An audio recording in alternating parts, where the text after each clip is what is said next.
Lundi 2 janvier, Joey Starr était l'invité de Déborah Grunewald dans son émission dans le rétro diffusé sur France Bleu.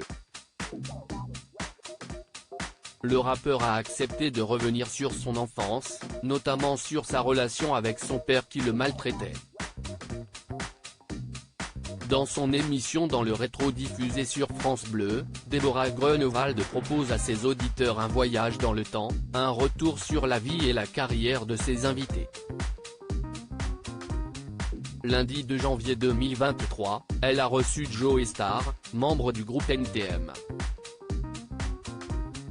Au cours de cet échange, le comédien de 55 ans a accepté de revenir sur son enfance pendant laquelle il a souffert de vide affectif. Comment est-il parvenu à combler ce manque? On fait vadrouiller notre imagination, la musique entre autres. Heureusement, j'habitais au rez-de-chaussée donc assez tôt, je pouvais voir ce qui se passait dehors. Ça m'a aussi aidé à vadrouiller sur place, enfin voilà, des choses de gamin, a-t-il expliqué. Je suis encore en construction dans ma relation avec les autres. Joey Starr a aussi été exposé à la violence de son père. Est-ce que sans ces violences, vous auriez été Joey Starr aujourd'hui? Lui a demandé l'animatrice. Bien sûr que ça fait partie d'eux.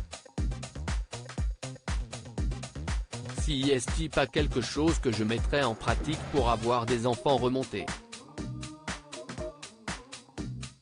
Je pense qu'il y a d'autres manières d'éduquer des enfants. Je passe beaucoup de temps à dire à mes enfants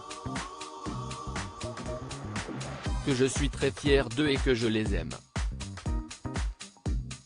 Si est-il plus moteur, a-t-il commencé. Et de poursuivre, il a fallu que je me construise avec tout ça. Je me suis retrouvé livré à moi-même parce que je suis parti. Tout ça fait qu'aujourd'hui, même à 55 ans, je suis encore quelqu'un qui est encore en construction dans ma relation avec les autres. Il y a une chose que j'ai réussi à faire, c'est de ne pas violenter mes enfants, de ne pas tomber dans certains travers qui font partie de la base de mon éducation.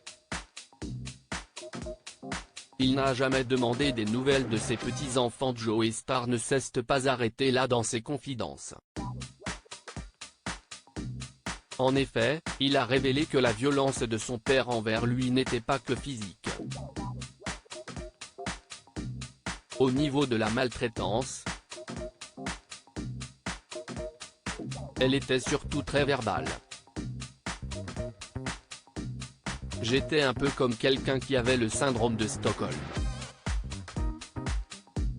Le mec me manquait, je me demandais ce qui lui est arrivé, alors que je me suis rendu compte qu'il n'en avait rien à foutre.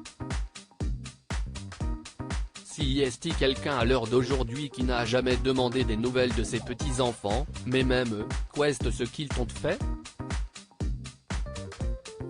Je comprends certaines choses, mais je n'excuse pas. Comment on peut être à ce point-là emporté par son orgueil? Si est-il vertigineux? La vie me propose, des enfants, autant me focaliser là-dessus, a-t-il confié. À lire aussi. Je me suis toujours adressé à eux comme à des adultes. Joey Starr revient sur l'éducation spartiate de ses enfants.